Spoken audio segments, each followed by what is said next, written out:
What's going on, everyone? Welcome back to episode 6 of the Stick Theory podcast. Today, we're going to be joined by Show Me Strings. He's a stringer from Missouri, he's a senior in high school. Super awesome episode. A lot of technical kind of thought process behind all this. So, couldn't be happier with how the episode turned out and can't wait for you guys to enjoy it.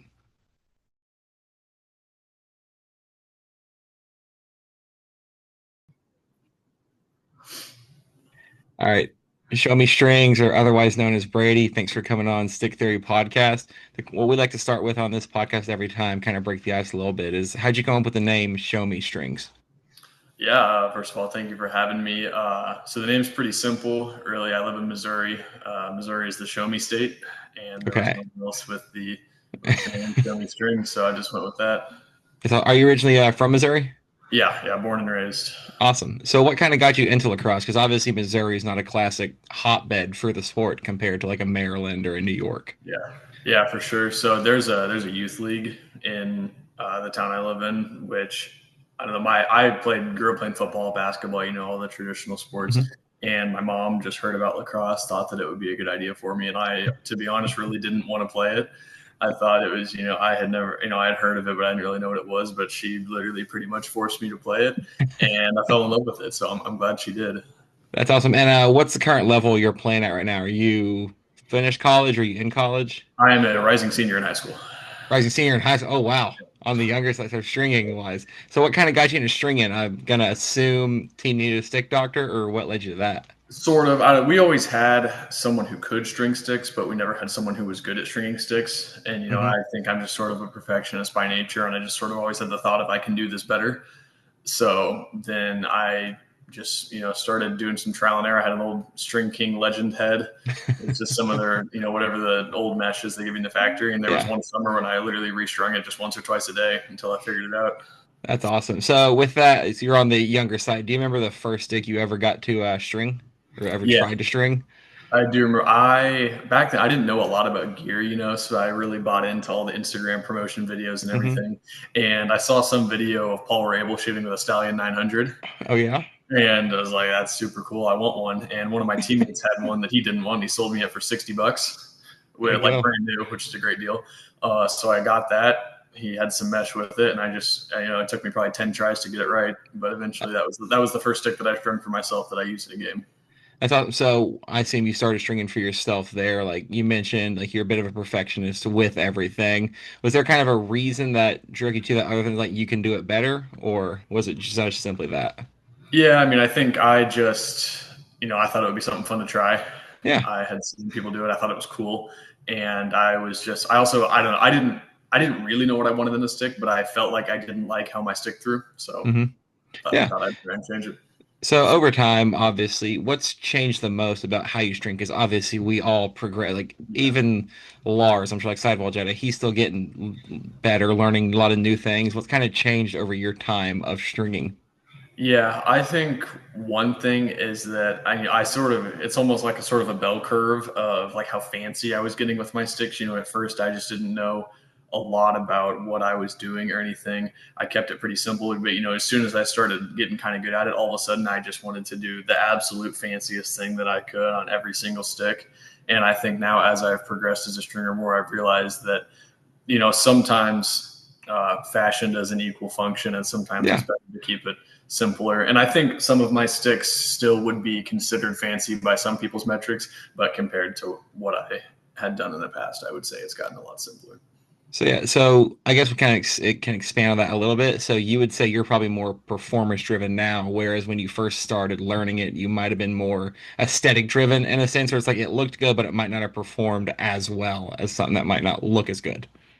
Yeah, yeah. I mean, there was a point when every stick I was doing had a full Liberty top string, maybe a two color one. I was doing inside grain bags all the way down, just super fancy stuff. And both of those things have a place. There's times to do both of those. They're both great styles of ways to do things. But I Hmm. think sometimes I was forcing myself to compromise on the pocket so that I could keep some of those more aesthetic characteristics.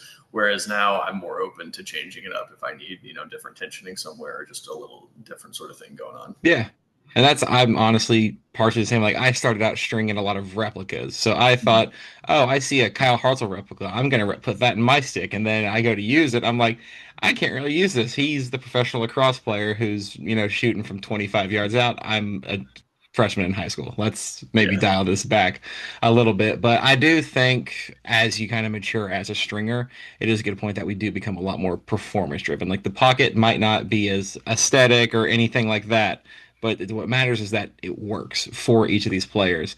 And that kind of goes into this next part. Do you approach player positions, or are you more stringing to a preference? Because a while ago it was attackman had a low pocket, not a lot of whip, good for a one-handed cradle. Poles were high pocket, like bags, just for ground balls. Yeah, I don't really subscribe to the idea that a position has a pocket, Hmm. but I do subscribe to the idea that most players have a pocket. You know what Hmm. I mean? So I don't really care about position as much as I do. If a lot of times I'm training for teammates, so I can see them play on the regular. But if I'm not, I'll try and find a video of them playing or something. And mostly what I'm stringing to is body mechanics and just the way they play, right? Seeing how they cradle, their shooting motion, and just what kind of pocket would lend itself best to their style. So sometimes that means giving a defenseman a mid-low pocket, which most people wouldn't say, but I know that it's going to be the best thing for them because of how Hmm. they play. Yeah, that's a pretty mature answer for a senior in high school. A lot of the high schoolers I talk to locally, they don't post or anything. Like they'll string a little bit. They're just like, no, it's got to be X, Y, and Z because that's the position. I'm like, guys, it's all about it's player to player. So, what is your kind of preference on your personal pattern? You mentioned you're a senior in high school. What do you like to use? Yeah, so I play attack, offensive midi, anything offensive really. Yeah. I don't like one thing I definitely don't like is higher pockets. Hmm. I can't use those. I hate how they feel when I cradle. Um, I'm a little with what I personally use. I really like. I shoot a lot, so I really like a nice, tightly channeled pocket that really grabs the ball. I just feel secure. It's not rattling, hitting off the side balls and everything. I like that ball to feel secure. So that generally means I'm using more of a maybe mid-low pocket, tight channel, strung to the inside normally. That just has a lot of grab on the ball. Yeah. Then I can really, consistently shoot, make touch passes if I need to, but I just feel really secure with that ball in my stick. Yeah. What's your current weapon of choice right now? Oh yeah, I actually have it right here. Okay. It is a Nike L3 Okay. on an ECD Focus that That's a really needs solid a new tape setup right belt. there. But yeah, Hero 4, strung completely to the inside. One shooter, one nylon, regular 9 diamond top string. And then I think one thing I've really never seen someone use a pocket like mine before. It's strung fully to the inside. It's got, I don't know if you can tell because of the lighting, but the channel's real tight. Hmm. It's got a stacked SI in there. On the inside, that's interesting. I haven't Yeah. seen that. I don't see a lot of those, but so most people would think by all metrics that it should be really, really whippy. Yeah. But the beautiful thing about stringing to the inside and about Hero 4 for me is that you can sort of create a lot of like what I would call like unfixed tension in your Hmm. channel. Where it's not like an anchor knot where that diamond is rock solid and it's not moving. It's a lot more fluid. When the ball's pushing on it, the channel will kind of move out of the way a little bit, which means that so it's more drag Hmm. than whip almost. So the faster the ball goes, it's still proportional with how easy the ball comes out because that Yeah. channel will move for the ball, but that also means that it's always the exact width of the ball, which makes it super consistent. I love it for shooting because that ball is coming out in the same spot every time. It's got good hold still because it's hugging the ball so much, but it doesn't Hmm. have that whip that a lot of people would expect. And Yeah. Hero That 4 is super important for that because, with like a String King or something, it's so grabby it that it is. doesn't have a lot of whip. But with Hero 4, it's a little smoother and that ball just slides right out nice and easy. That is a very technical answer for a senior. That is awesome. That's something I feel like I'm hearing like Lars talk about. So that's very refreshing to hear. I like that thought Thanks. process a lot.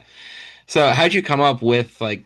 Is that just kind of over years of play and you figured out like that's what you like? Like when you first started playing, were you thinking, oh, high whip to shoot hard, and then like as you've gotten better mechanics, I'm sure stronger, a lot more athletic within like your body frame and your mechanics, you're able to kind of dial it back a little bit. Yeah, so I think I've always shared a similar ideology with my personal pockets. It just Hmm. has changed the reason. Like first it was like I want a tight channel so I can hit toe drags. Yeah. Like it was pretty simple, but I think I realized that's what I like. And obviously, as I've gotten a lot better at stringing, I've perfected that craft of my own pockets. Like when I first started stringing and I wanted like a mid pocket with a super tight channel, the ball went straight into the ground. And I had, my shot release was super slow and it was harming me as a player. But as I've gotten better at it, I can do that. I can get the same pockets in a way that perform a lot better. And it is interesting because, I probably bench pressed twice the amount of weight as I did freshman year just because Yeah. I'm a teenager and I'm growing, Hmm. but I use significantly less whip than I did when I started stringing. So I think as I've gotten better at shooting, and just better wrist strength and everything, I've Hmm. become a lot more precise. I don't need the whip because I can generate that accuracy from the wrist flicks and whatnot when I'm shooting. But then that also allows me to become a much more dynamic passer. Yeah, 100%. So started stringing the sticks for one of he coaches down here. He goes to the University of Montevallo down in Alabama. Shout out Jetty. So I asked him like what he was looking for. He was like, he plays mid a lot. And he does something that I'm seeing a lot more players do. He's like mid-low pocket, zero amount of whip, just because he does have that wrist control and everything. And so I'm a pole by nature, so I have a little bit more than that. But like throwing around with the shorties and like nailing down those mechanics, it is kind of nice though, where the ball's like you're not really feeling it lip out or anything. It's just a nice, smooth, and consistent release, which is really cool. Yeah, for sure. Yeah. So what are some of the current heads? Obviously, you're in high school, so I'm sure you're a lot more in tune with this new technology coming out than some of these other guys I've talked to. What are the current heads that are out that you're really enjoying stringing, and then kind of your favorite meshes? Yeah. So of the heads that have come out semi recently, I think by far my favorite one to string has been the Surgeon 1K. Okay. I think the face shape and just the flare of that head lends itself absolutely perfectly because to the kind of pocket shapes that I want to produce, because that flare makes it super easy to create that kind of baggy channel that I'm talking about. So yeah, the pocket, I've never strung a bad pocket in that, honestly. Like, Yeah. to myself, they always just come out really nice. I'm always satisfied with them. And then another one that I think is just a pretty exciting head is the String King Mark 3V. It's not for me really. I have a lot more, like, I don't know if you've seen Matt Moore shoot, but I keep my hands in a little tighter, Yeah. really kind of crank backwards on that stick and flick my wrist really hard. So that forward cant that the Mark 3B has just doesn't really work for me. It ends up just creating a really, really whippy release. And I can't shoot very well with it with my normal mechanics. But I think that if someone has the right shot mechanics, it's a fantastic head. You can just tell when you're playing with it, the plastic isn't like anything else out on the market. Mhm. So I think that's a really exciting one for a lot of people. I think I'm just in the minority that just can't really use it because of my mechanics. Yeah, so I'm probably honestly the same way.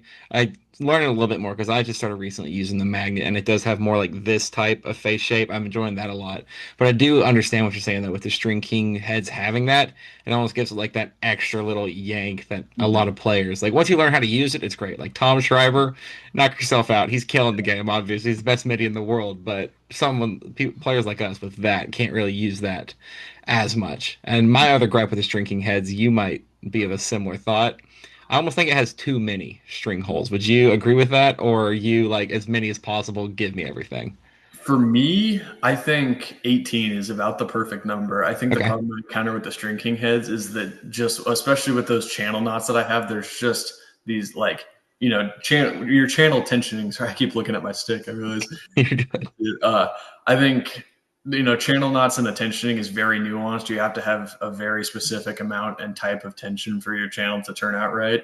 And I think that with the amount of holes that String King has and just the way they're configured, I can't always get it as perfectly as I want to. And I generally find that heads with that 17, 18 amount of stringing holes lend themselves pretty well to what I'm going for. Yeah, I would agree with that. It's almost because like it is nice because I'm talking to some guys. They're talking like heads back in the day. They had like maybe 12 sidewall holes to work with. So there's like, oh, these shrinking heads are awesome. But I'm like you in my personal experience, like 18 to 20 is probably going to be perfect for what I'm looking for. It's just I don't need 40 string holes to Yeah, like choose from because then the worst thing is if you miss one, then you got to go all the way back up, and it just turns into a whole mess. yeah, for So sure. I know you mentioned Hero 4 coming out. That's Mhm. your mesh of choice right now, I'm gonna assume. Yeah, it's funny. I hated Hero 3. Yeah, I a could lot of not people use did. it. It felt like so crusty to me. Like, Yeah. I didn't like the way it felt. I didn't like the way it strung up anything. I was a Mesh Dynasty user before Hero Okay. 3 came out because I think that was the best balance of, like, stiffness and shiftiness that I could find. Hmm. I dabbled a little in 4X, but that one, I think, in my opinion, with the semi-hard sort of construction, it makes the channel grab on the ball a little bit too much for me. So I was a Mesh Dynasty guy. But then Hero 4 came out, and it is so much better. Yeah. Like, I recommend it to a lot of people. It lasts. fairly long for me. I made it through the whole spring season without restringing my stick. There you It's go. about it's about perfect for me. So yeah, I'm a big Hero 4 guy. Yeah, I'm right there with you. Especially, and also the thing I like about Hero 4 is the colors. I do like the new design they're doing on the striker mesh. I do wish we could get the old like Hero 2 original Hero style where it had the two colors down the middle. I think Mhm. that'd be sick. So, Greg, if you're listening, bring it back. Yeah, Sticks would look a lot better in my opinion, but now Hero 4 is definitely my top choice as well. It's what I recommend to all the players I yeah. coach. So, what would be some innovations you'd like to see the lacrosse world kind of add? Hmm. That's an interesting question. I think one, I don't know. I think one innovation that I think is sort of progressing itself, especially with stringing and the pre-strung sticks, is just the quality of factory strung sticks. Yes. I see, way too many people just playing with absolutely garbage sticks because the quality control on a lot of pre-strungs is terrible. I've had sticks pre-strung by all sorts of different manufacturers where I go to restring them and they've got 3 inches between the knot and the plastic on the top string. Like it's just kind of ridiculous. And I obviously I understand it's hard to find people like, passionate stringers who are Yeah. actually in the string to their fullest capability when they're stringing X amount of sticks a day. But I think that would make the game a lot more accessible, especially for younger kids, if they just had a stick that they could pick up and play with a lot easier. Yeah, I 100% agree on that one. So I'm coaching a lot, and in our summer club, I help a little bit more with our younger group. So these are what, third and fourth graders, and like these kids are showing up with their first sticks. And like two practices ago, we had this kid. He showed brand new Maverick like starter stick. He's super excited. He's like, "Coach, check it out." I'm like, "Oh, that's so cool, man." First like six passes straight to the ground, and just because it had so much of a shelf because it was so like tightly bunched and just poorly strung that I'm like, this is a disservice to this player. Oh, So he let me take it home and like we took out some shooters. Like now he's throwing good with it, but it's kind of frustrating a little bit that we have to do that. It shouldn't be the case. yeah, starter sticks are a whole other animal, even from pre-strung pockets. Man, they're bad. Yeah. Yeah, String King and East Coast Dyes are slowly figuring out, but those are also stringing companies who are now making Yeah, sticks, not for sure. not lacrosse companies that are stringing sticks. So that does definitely help with that. So if you could design like a dream head of yours, what would it be? Yeah, so I don't know. I'm a guy who prefers more of the general face shapes. Think like a stallion or an L3 or Yeah. something.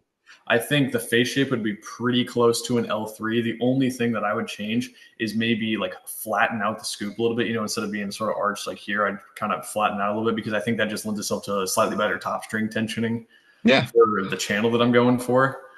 I would lighten it up a little bit. I think the L3 is on the heavier side of heads that I would personally use. It's not like heavy, but I just prefer lighter sticks. I would, if you could get like a stallion weight with an L3 almost face shape, and then the L3, the amount of sidewall holes are good for my pocket, but I Hmm. think for most it has a couple too few. I would probably add 2 or 3 sidewall holes to that, and then I don't know, maybe throw a throat plug in there or something. Head Yeah.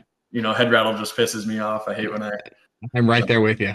yeah, I think I would. It'd be pretty similar to the L3, just a few tweaks. Yeah, no, that's all. So it's almost like an L3 with the old, I don't know if the Surgeon Mhm. 900 scoop, or it was like just that super smooth across versus the Surgeon 1K where they have it a bit more pointed now. I think the Surgeon 900 is probably one of my favorite scoops of any head that I've used. Yeah, I used the 900 for a while. Loved it. Yeah.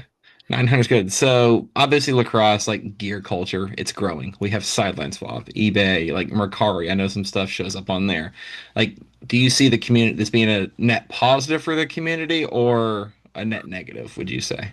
I think it's definitely a net positive, especially with the sort of pipeline of like old NCAA guys like selling their free gear when the season ends. Because there's a lot of people that aren't really too bought into the sport that I can see getting much better sticks and gear than like, per their quality per dollar is so much higher because they're Hmm. just buying somebody's stuff off Sideline Swap. So I think it's really helpful for people, especially getting into the sport, to be able to afford a lot better gear for the same price.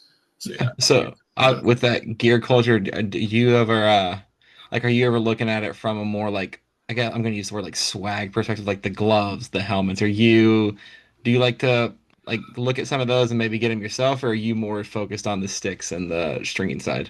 Yeah, I'm definitely more sticks. If my gloves rip, I buy a new pair of gloves, but I don't buy them excessively. I've had the same arm pads since freshman year. That is awesome. What are you rocking? I don't even know. There's some like they're true arm pads. I don't know. I wear my Yeah. arm pads completely wrong. I have like attackman pads, and I wear them like all the way down to my wrists, and they end about right there. So I'm not even practically wearing pads. They don't, they're mobile enough for me, so it doesn't really bother me. Yeah.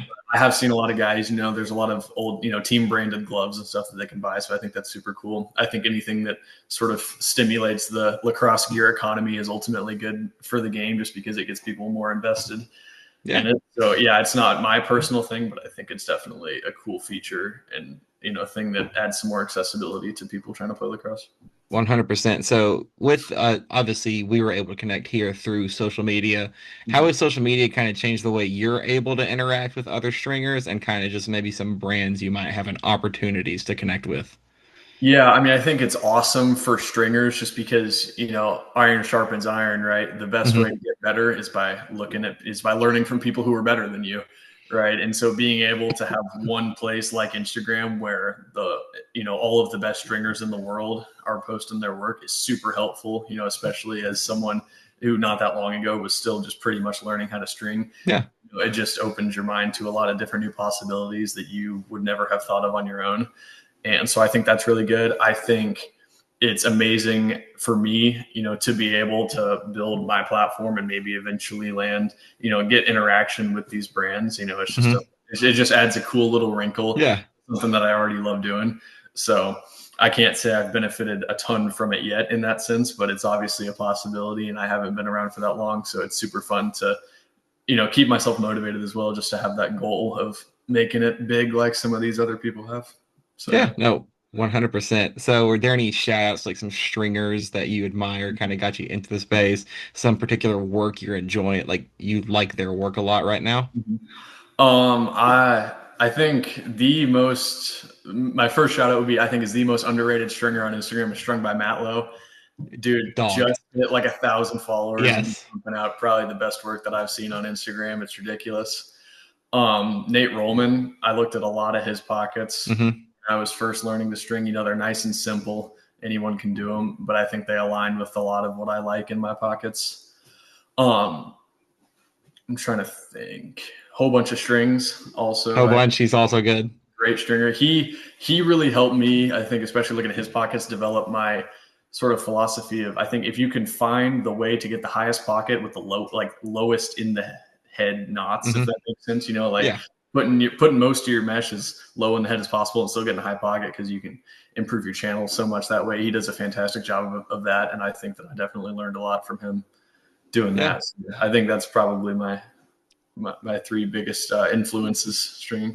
Those are three solid picks and some underrated guys too in there, which is nice. A lot of people like it's easy to answer like the sidewall Jedis of the world and people like that, but guys like Matlow and those guys, some of my favorite Yeah. stringers on the platform.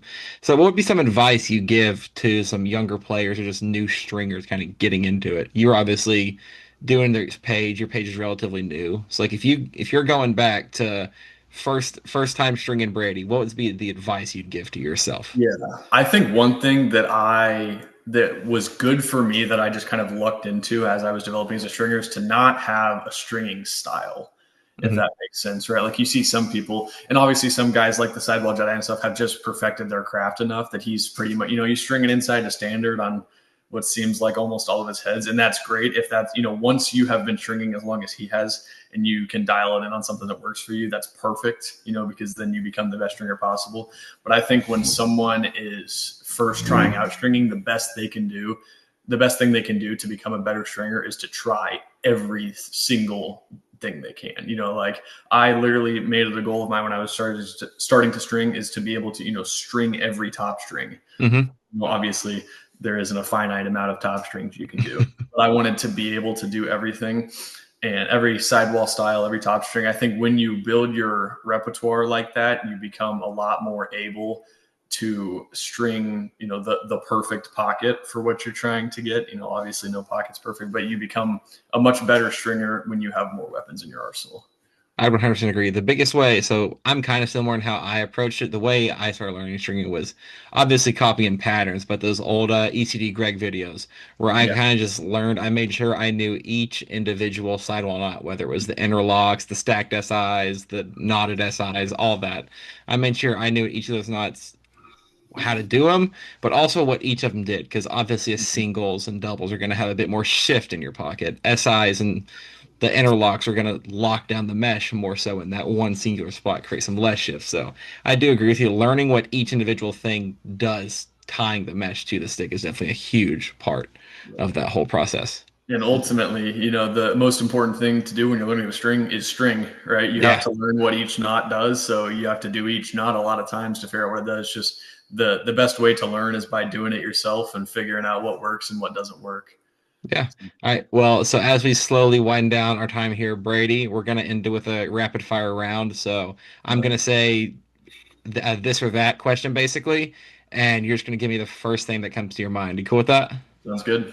Awesome. All right. What's your favorite mesh? You're a four. You're a four. What's your go-to knot? Inside SI. Inside SI. All right. What's the most underrated head of all time? Surgeon 900. Most overrated head of all time? Stallion 1K. Not Stallion that 1K. it's overrated. I just think that there's other things that do what it does and maybe a little better. Yeah. Tape or no tape? Tape, 100%. Tape. And what favorite head to string? L3. L3. All right. Well, Brady or Show Me Strings, this is awesome. Where can some of these listeners find your work and kind of reach out to you? Yeah, show me strings on Instagram. I think there's some underscores in there maybe, but you should be able to find it just by searching that. That's the only place where I post my stuff. But yeah, if anyone wants to reach out, I'd be more than happy to talk string with people. I love talking about it. Helping people out if I can. So yeah, just shoot me a DM, comment on one of my posts. I should see it, and I'd love to talk. That's awesome. Well, Brady, thanks again for joining the Stick Theory. To everyone listening, you enjoyed the episode. Make sure you like, comment, subscribe on the YouTube channel. Stay tuned for a lot more of these episodes coming up. And Brady, we couldn't thank you enough again for coming on. Thank you for having me. This is a great time.